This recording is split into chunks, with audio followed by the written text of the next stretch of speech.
All India Radio presents Morning News.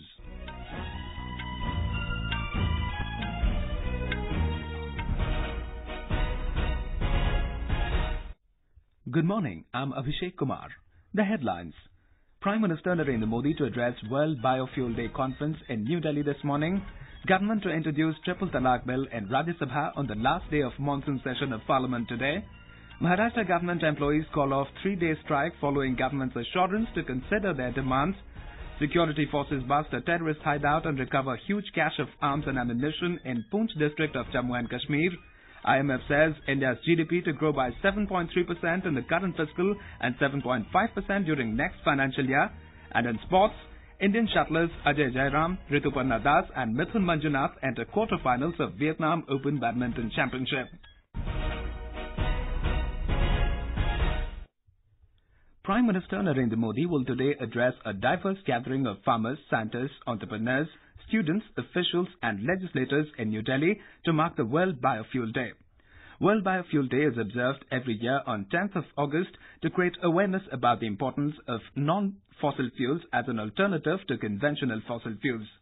The special occasion is being observed by the Ministry of Petroleum and Natural Gas for the last 3 years. More from our correspondent. Biofuels help reduce import dependency on crude oil and can further strengthen the economy. It contributes to cleaner environment, generate additional income and employment opportunities in rural areas. The biofuels program is also in synergy with the government's initiatives for Make in India, Swachh Bharat and enhancing farmers' income. As a result of the efforts of the government, ethanol blending in petrol has increased from 38 crore litres in ethanol supply in 2013-14 to an estimated 141 crore litres in the ethanol supply year 2017-18. The government has also approved the national policy on biofuels in June this year. Ashish, AIR News, Delhi. All India Radio Delhi will broadcast live the function of the World Biofuel Day 2018 from Vigyan Bhavan. It can be heard on Rajdhani and FM Rainbow channels from 9:55 am. The government will today introduce the Triple Talaq Bill for consideration and passing in Rajya Sabha. The bill, which has already been cleared by the Lok Sabha, is set to be tabled at the upper house with the government looking to introduce all 3 amendments. Yesterday, Union Cabinet approved certain amendments in the Triple Talaq Bill, including bail provisions for the accused before the trial. Talking to reporters after Cabinet meeting in New Delhi, Law Minister Ravi Shankar Prasad said the Cabinet has approved 3 amendments to the Muslim Women Protection of Rights on Marriage Bill, which has been cleared by Lok Sabha and pending the approval of Rajya Sabha. Any husband giving a triple talaq instantaneously and breaking the marriage, then the FIR shall become cognizable only and only when FIR is filed by the victim wife or the blood relations or relations by marriage. Second, it has been made compoundable. If the wife and husband desire to settle their differences, then the magistrate can compound the offence upon appropriate terms and conditions. And thirdly, magistrate can grant bail after hearing the wife. Other bills scheduled to be taken up by the upper house are Insolvency and Bankruptcy Code Bill and Commercial Courts Amendment Bills. In Lok Sabha, government will introduce Personal Laws Amendment Bill and Consumer Protection Bill. Today is the last day of the monsoon session of Parliament. In Jammu and Kashmir, security forces have busted a terrorist hideout and recovered a huge quantity of arms and ammunition in Poonch district. The move comes after a joint team of the army and the police launched search operations at Kath Panjal Nala in Chaparya area following a tip-off yesterday. The cache includes one AK-56 rifle with 3 magazines, 4 empty AK-47 magazines, 14 grenades, 273 rounds of AK-47 rifle, 97 rounds of AK-56 rifle, 31 rounds of pistol and other warlike stores. A huge quantity of explosives suspected to be RDX was found at Nala Supara in Palghar district near Mumbai last night. Police said the explosives were found at Bhandar Ali in Nala Supara West. According to an official, after getting information about the explosives, officials of the Maharashtra ATS and senior officials of Palghar police rushed to the spot and investigation was on. Maharashtra government employees have withdrawn their 3-day-old strike following an assurance from the government to consider their demands. In a meeting with the representatives of Maharashtra State Employees Organization yesterday, State Chief Secretary D.K. Jain assured the employees that the government is positively considering their demands regarding implementation of the 7th Pay Commission. The association was informed that arrears of the 7th Pay Commission will be given with retrospective effect from January 2016, while the dearness allowance will be given retrospectively for the last 14 months. Around 17 lakh Class 3 and Class 4 employees of the state government were on strike since Tuesday.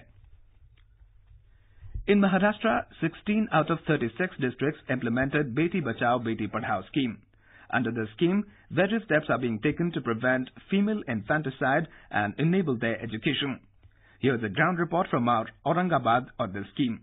The district task force and block task force have been constituted under Beti Bachao Beti Padhao schemes in all districts for more awareness of the scheme, and more particularly in Beed, Jalna and Washim. Dr. Archana Bhosle, a civil surgeon from Aurangabad, shared details about implementation of the scheme. हमारे जिले में जितने रुग्णालय आते हैं उसमें regular तरीके से त्रैमासिक तपासनी करते हैं, जन जागृति पर कार्यक्रम करते हैं. Dr. Nirmala Asolekar, a gynecologist from Aurangabad, told hospitals in the state have completely stopped carrying out the pre-conception test. बेटी नहीं होना, इसके लिए जो भी कुछ सोनोग्राफी या टर्मिनेशन ऑफ प्रेगनेंसी जो किया जाता है वो कितना गलत है उसके बारे में बार बार हम बताते रहते हैं. बेटी का जन्म होने के बाद हर फैमिली को हम काउंसलिंग करते हैं कि बेटी है, बेटी अच्छी पढ़नी चाहिए, बेटी का हेल्थ पहले अच्छा होना जरूरी है, उसके लिए हम काउंसलिंग करते हैं. Due to successful implementations of the scheme, female sex ratio of Beed districts has significantly improved from 789 to 927,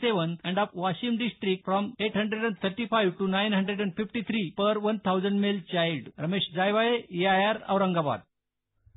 Astronomers have used an Indian telescope to discover the most distant radio galaxy ever known, located at a distance of 12 billion light years.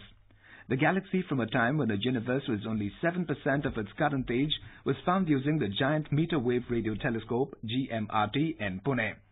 GMRT is an array of 30 full steerable parabolic radio telescopes of 45-meter diameter. It is operated by the National Center for Radio Astrophysics. This is All India Radio giving you the news. For quick news updates round the clock, follow us on our Twitter handle @AIR News Alerts. President Ramnath Kovind will inaugurate One District, One Product Summit in Lucknow today. A 3-day summit is aimed at boosting micro, small and medium enterprises by branding the special product of each and every district of the state. Our correspondent has filed this report. President will visit the pavilions where one product from each district would be put on display and launch the ODOP website along with starting the toll-free helpline for entrepreneurs. The President will also provide toolkits to 78 artisans of 3 districts. On this occasion, loan sanction papers worth Rs 1,006 crores will be distributed to beneficiaries of ODOP scheme. President will distribute loan papers to some selected beneficiaries and rest will be distributed in various districts by ministers in charge. Sushil Chandra Tiwari, AIR News, Lucknow. In Kerala, 26 people were killed in heavy rain and landslides as with torrential rain continues to lash the state. Massive landslides and floods have caused heavy damages across Kerala. The northern districts are the worst affected and red alert have been issued in these districts. More from our correspondent. With water rising in various dams and reaching almost its maximum capacity, shutters of at least 24 reservoirs have been opened to drain out excess water. People residing on the banks of rivers are asked to be vigilant and move to safer places. Road transport in various districts are affected after many roads being washed away and some being submerged. High-range roads in Idukki and Wayanad were damaged due to landslides and uprooting of trees. National Disaster Response Force and Army are actively engaged in rescue operations. This is Shamila for AIR News from Thiruvananthapuram. Prime Minister Narendra Modi spoke to Kerala Chief Minister Pinarayi Vijayan and discussed the situation arising due to floods and landslides in various parts of the state. Mr. Modi offered all possible assistance to those affected. The International Monetary Fund says India's GDP is poised to grow by 7.3% in the 2018-19 fiscal and 7.5% in 2019-20 on strengthening of investment and robust private consumption. IMF, in its latest projection, said the near-term macroeconomic outlook for India is broadly favorable. It said Headline inflation is projected to rise to 5.2% in fiscal year 2018-19 as demand conditions tighten, along with the recent depreciation of the rupee and higher oil prices. Pakistan's Election Commission has declared Pakistan Tehreek-e-Insaf PTI chairman Imran Khan the winner from 4 parliamentary constituencies, including Lahore, clearing the way for his swearing in as new Prime Minister. The only constituency that the Election Commission has withheld the notification for is NA53, Islamabad, where it has demanded a signed apology from Khan for violating the Code of Conduct while casting his vote during the July elections. However, the full body came to Khan's rescue and issued a victory notification for Lahore's NA131 constituency, declaring him the winner of the contest against Pakistan Muslim League Nawaz's Saad Rafi. In Yemen, at least 29 children were killed and 30 injured in an airstrike that hit a bus carrying them in the rebel-held northern region.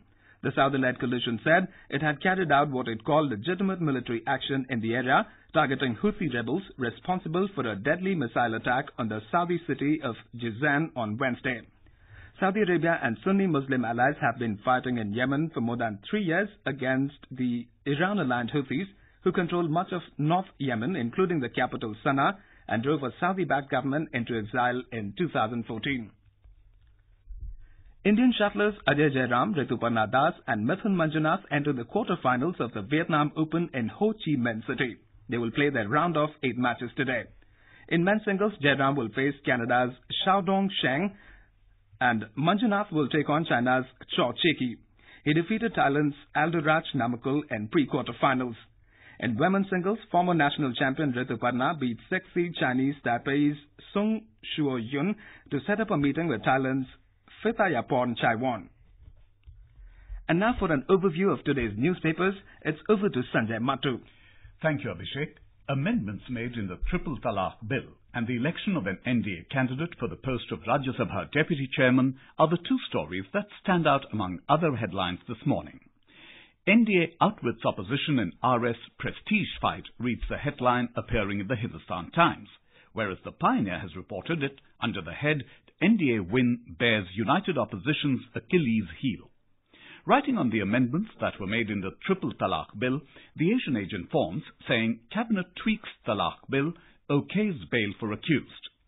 Government yields Triple Talaq FIR only by victim, blood relatives is the headline that appears in the Indian Express.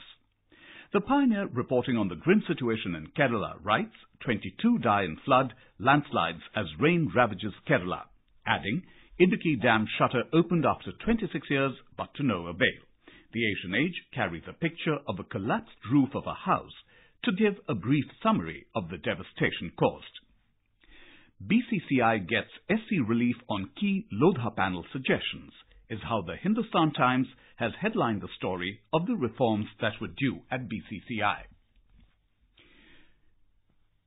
On the spurt in the Sensex, the NDA notes, new day, new high. Bulls just 2,000 away from 40,000. In another economic news, the DNA writes, Centre may allow crypto tokens for financial transactions. And finally, soon, cops may not take away your license. Yes, you heard it right. It's a report that appears in the Times of India that the Road and Transport Ministry has asked the traffic police and state transport departments not to insist on original hard copy documents for verification. And with that, it's back to you, Abhishek. Thank you, Sanjay. And now before we end the bulletin, the headlines once again.